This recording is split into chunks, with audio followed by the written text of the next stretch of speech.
Not every motorcycle becomes a hit. Some end up sitting so long, dealerships cannot wait to dump them. Today, we are counting down 7 Japanese motorcycles that are being cleared out right now. Big names, bold designs, but not enough buyers to save them from the showroom floor. Number 7. Yamaha Bolt R-Spec. Back when stripped-down cruisers started dominating urban streets, manufacturers rushed to create the perfect affordable bobber. Riders wanted minimalist designs, custom looks without custom prices, and machines that offered reliability without losing old-school cool. It seemed like the right time for a simple, rugged motorcycle that could pull young buyers away from the usual Harley-Davidson entry points. That is exactly where Yamaha aimed with the Bolt R-Spec, a clean, no-nonsense machine ready to ride straight from the dealership floor. But even with all that potential, it failed to find lasting success in a changing market. Underneath its sharp design, the Bolt R-Spec carries a 942 cubic centimeter air-cooled V-twin engine, producing 53 horsepower and 59 pound-feet of torque. It weighs in at 540 pounds, giving it a lighter, more flickable feel compared to heavyweight cruisers. The R-Spec model upgraded the suspension over the standard version with rear piggyback shocks that offer a more composed ride across rough pavement. A low seat height of just 30 inches made it especially appealing to newer riders and anyone looking for an easy-to-handle bike around town. Visually, the Bolt R-Spec hits all the right notes. The exposed double cradle frame, slim teardrop fuel tank, and bobbed fenders create a tough, compact stance that calls back to the golden age of garage customs. It has an authentic look that many newer cruisers struggle to replicate. For those interested purely in style, the Bolt R-Spec delivered. However, once riders looked past the surface, problems began to show. The first and most glaring issue was the price. The Bolt R-Spec started around $8,600, but once you factored in dealer fees, taxes, and any accessories, the real-world price often climbed near $10,000. At that point, buyers had serious alternatives. Many chose a lightly used Harley-Davidson Iron 883, offering more prestige and a stronger aftermarket. Others stretched slightly further for the new Honda Rebel 1100, which offered better performance and more modern technology for not much more money. Speaking of technology, that was the second strike against the Bolt R-Spec. Yamaha kept things old school. No ride modes, no electronic rider aids, and for many years, anti-lock brakes were not standard. In an era when even beginner bikes are packed with advanced features, the Bolt R-Spec started to feel stubbornly outdated. What once seemed authentic quickly turned into a disadvantage for buyers expecting more for their dollar. Performance-wise, the Bolt R-Spec's numbers look solid on paper, but on the road they reveal the limits of the platform. The V-twin engine provides decent low-end grunt, but it runs out of breath at highway speeds. The 5-speed transmission feels geared more for short city hops than open-road cruising, and the bike struggles to maintain passing power at freeway speeds. It shines in urban traffic but feels underpowered when asked to do more. Comfort was another unexpected weak point. That low-profile saddle may have looked right for the bike's styling, but it proved punishing on longer rides. Riders complained of sore backsides after short trips, and the cramped mid-mounted foot controls added strain on longer journeys. And if you thought Yamaha had a problem here, wait until you see what Honda tried to pull with a so-called touring bike that no one asked for. Number 6. Honda CTX 700. In the early 2010s, Honda set out to create a new kind of motorcycle, something that would combine the relaxed comfort of a cruiser with the practical ease of a commuter bike. The result was a bold experiment, aiming at riders who wanted the stability of a cruiser but without the typical bulk and attitude. It was supposed to make motorcycling more accessible, easier to ride, and less intimidating to new and returning riders. On paper, the idea sounded like a home run. In practice, it ended up confusing the very customers it was meant to attract. Powering the CTX 700 is a 670 cubic centimeter parallel twin engine, producing 48 horsepower and 44 pound-feet of torque. It tips the scales at 478 pounds, making it lighter than most traditional cruisers, but still heavy enough to feel substantial on the road. The low seat height of 28 inches made it extremely easy for shorter riders to handle, while the forward foot controls and relaxed riding position promised all-day comfort. It even featured an optional automatic dual-clutch transmission, a technology borrowed from Honda's automotive division, designed to take the intimidation out of shifting gears. Visually, the CTX 700 stood out, but not always in a good way.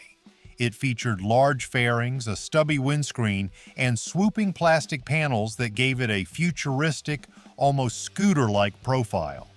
Honda wanted to offer wind protection and visual bulk without actual weight, but the end result left many riders scratching their heads.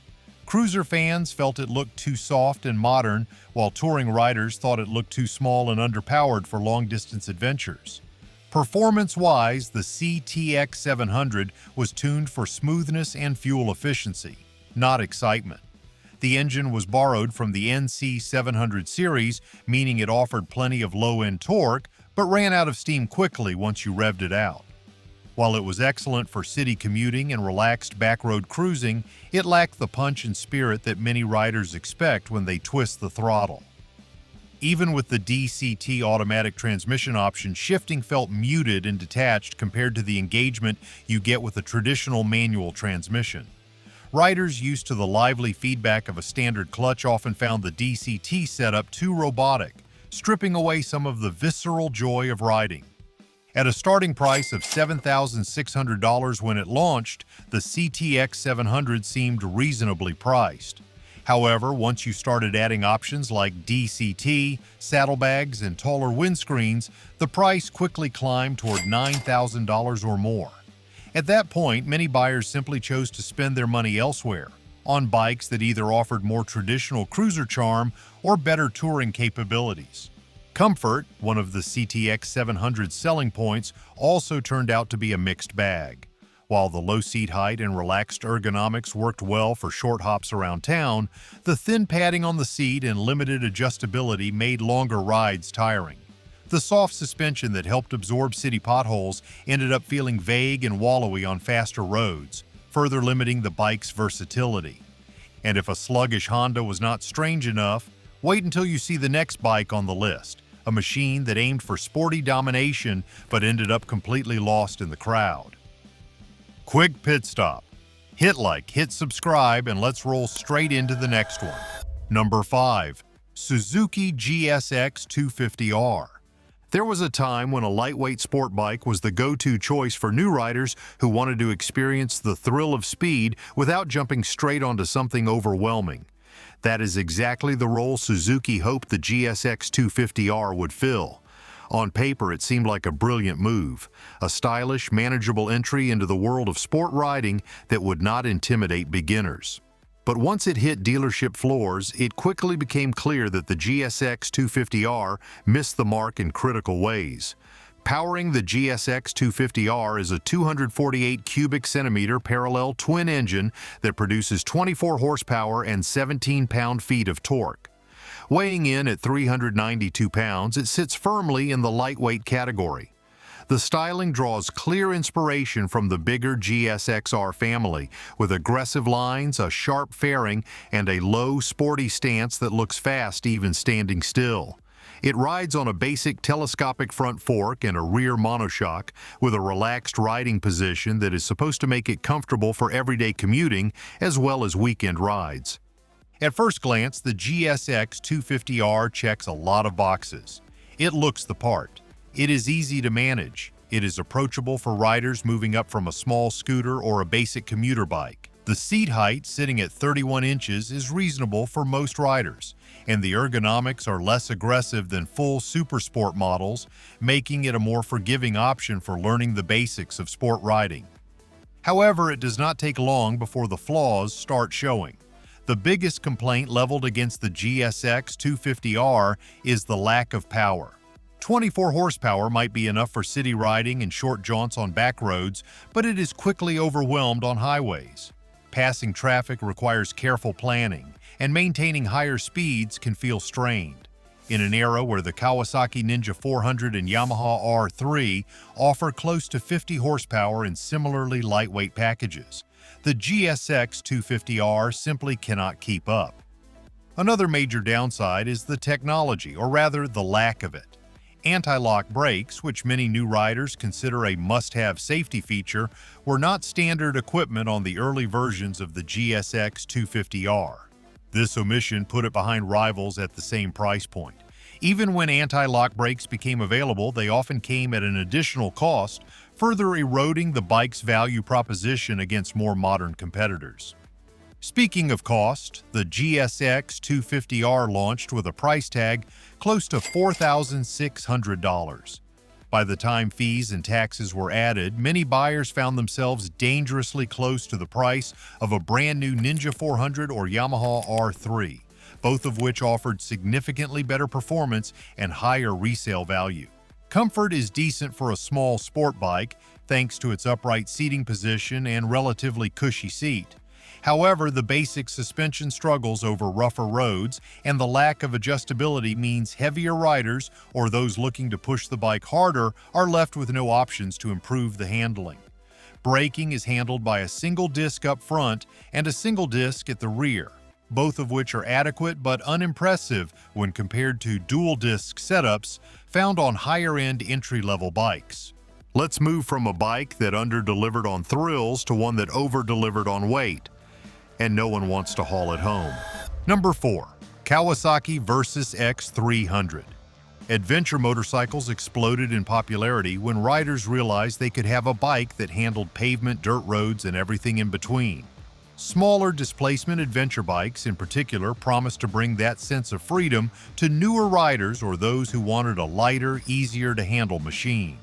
It looked like a great idea on paper.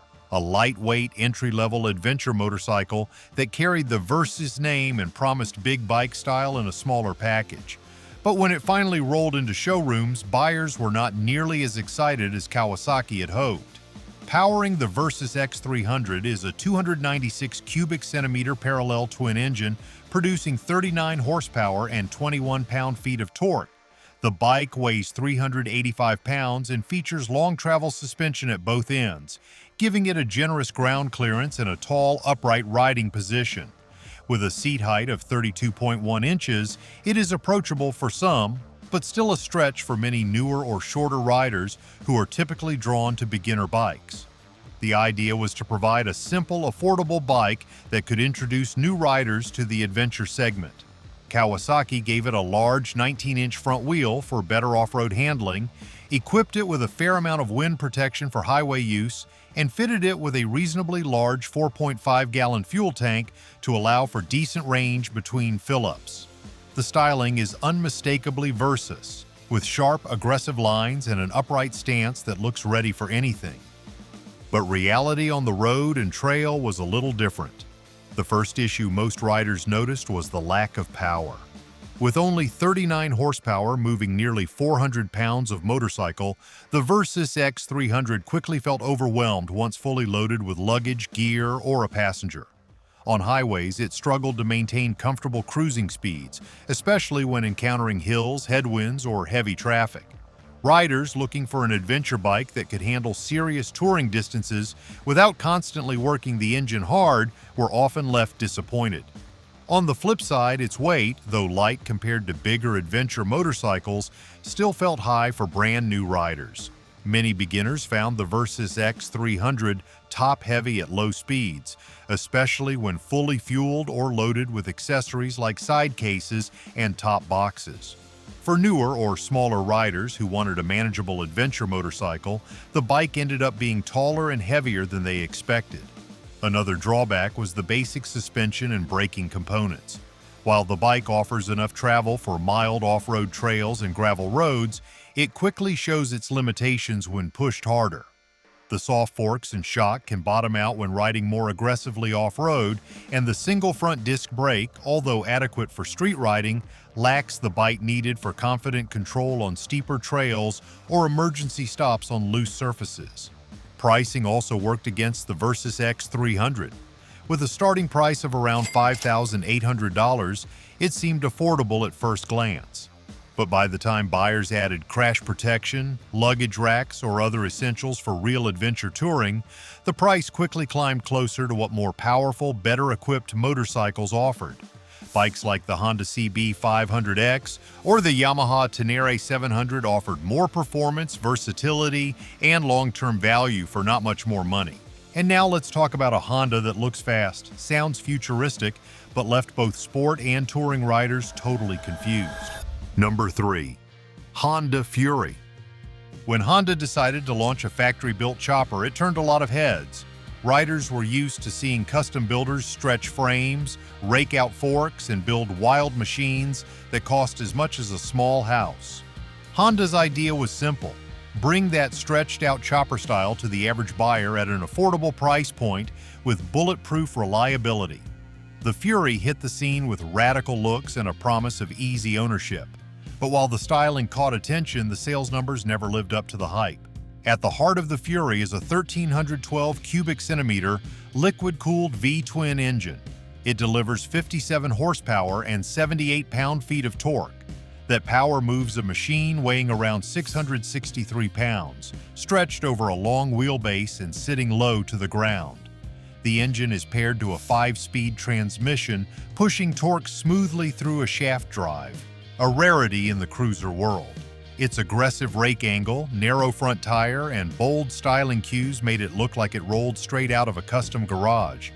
In many ways, the Fury was a design success. The proportions are right. The frame-mounted radiator keeps the profile clean. The long, sweeping lines from the gas tank to the rear fender flow beautifully. In photographs, it is a bike that demands a second look.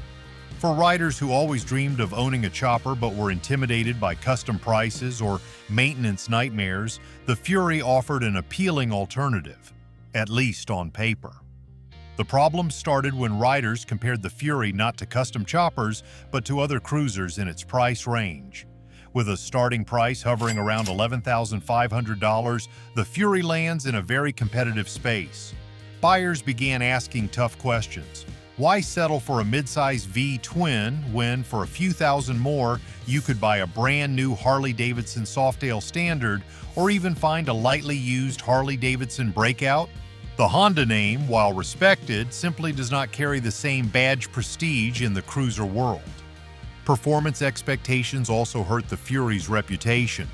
57 horsepower is decent for relaxed cruising, but for a bike that looks this aggressive, many riders expected more punch. Twist the throttle and you will find plenty of low-end torque, but the Fury lacks the hard acceleration and muscle that bigger American V-twins deliver. Combine that with limited ground clearance and you have a bike that looks fast, but feels more at home posing than carving corners. Comfort was another compromise. The long reach to the handlebars, low seat height of 26.5 inches, and forward foot controls create a stretched-out riding posture. It looks cool, no question about it, but after an hour in the saddle, the ergonomic drawbacks start to show. Riders often complained about fatigue in their lower backs and shoulders after relatively short rides. Add in the minimal suspension travel, and rough roads quickly become punishing. Today, many dealerships still have new Fury units sitting unsold, often tucked away in the back of the showroom behind more popular models like the Rebel 1100 or Gold Wing. While the Fury still has a certain undeniable visual appeal, it remains a niche machine in a market that rewards versatility and practicality. Okay, the Fury is a head-turner, but the next bike shows even a trusted adventure bike name can stumble when the competition gets better. Number 2. Suzuki Vstrom 1050. Adventure bikes have been dominating the motorcycle market for years, and for good reason. Riders want machines that can handle long-distance touring, light off-road duty, and everyday commuting without missing a beat. Suzuki understood this long before most manufacturers, having introduced the original V-Strom line in the early 2000s. With a reputation for reliability and versatility, the V-Strom became a staple of the adventure world. So when the V-Strom 1050 rolled onto showroom floors, expectations were sky high. Powering the V-Strom 1050 is a 1,037 cubic centimeter V-twin engine that delivers 106 horsepower and 74 pound-feet of torque. Weighing in at around 545 pounds, the bike offers a manageable balance between stability and agility, which is critical in the adventure touring category. The V-Strom 1050 rides on a 19-inch front and 17-inch rear-wheel setup, tuned more for street and light gravel riding rather than hardcore off-roading. The ergonomics are upright and comfortable, offering plenty of legroom, a wide handlebar, and an adjustable windscreen for long-haul comfort. Suzuki outfitted the V-Strom 1050 with a full suite of electronics, including multi-mode traction control, hill hold control, slope-dependent braking, and cruise control. The V-Strom 1050 XT variant added spoke wheels, engine protection, and a more rugged aesthetic. It seemed, at least on paper, like Suzuki had finally modernized the V-Strom platform enough to stay competitive with rivals from Honda, Yamaha, and BMW. The problems begin when you start looking a little closer at what buyers actually expect from a modern adventure bike. While the V-Strom 1050 boasts strong mechanical underpinnings, the technology package feels outdated compared to its rivals. The screen is a small, basic LCD unit that looks like it belongs on a mid-2010s motorcycle, not a premium adventure machine approaching $15,000 out the door. Meanwhile, competitors like the Honda Africa Twin and the Yamaha Tenere 700 offer more off-road prowess, fresher technology, and in some cases, better base pricing. Another issue lies in the intended purpose of the V-Strom 1050. It sits awkwardly between categories. It is too heavy and street-focused to be a serious off-road contender, but at the same time, it lacks some of the premium feel that buyers expect at this price point for pure touring machines. Riders looking for hardcore adventure rigs tend to lean toward lighter, more off-road capable machines, while touring buyers often gravitate toward bikes with larger fairings, more amenities, and greater wind protection. Performance is another double-edged sword. The V-twin engine is smooth and capable, but it does not excite. Riders report that while the V-Strom 1050 is fast enough for highway travel and back roads, it lacks the thrill or immediacy of acceleration that newer twin-cylinder engines from competitors offer. The bike is steady and reliable, but it does not inspire the same passion that a new Africa Twin or a Tenere 700 seems to evoke from owners. Today, many Suzuki dealerships are finding it difficult to move new V-Strom 1050 units, especially as newer, more advanced models continue to arrive from competing brands. Riders who once swore by the old V-Stroms are now trading them for lighter, cheaper, or more off-road capable alternatives. And finally, we reach number 1, a brand new bike that shocked everyone by how fast it ended up on the clearance rack. Number 1, Yamaha R7. When Yamaha announced the R7, hopes were sky high. After all, the legendary R6 had been discontinued, and riders were desperate for a new middleweight sport bike that could carry the torch. The idea seemed perfect on paper. Build a more accessible, street-friendly sport bike with sharp styling, updated engineering, and a price that would not break the bank. But while the R7 looks every bit the part of an R-Series machine, once buyers started comparing it to expectations, reality hit harder than anyone expected.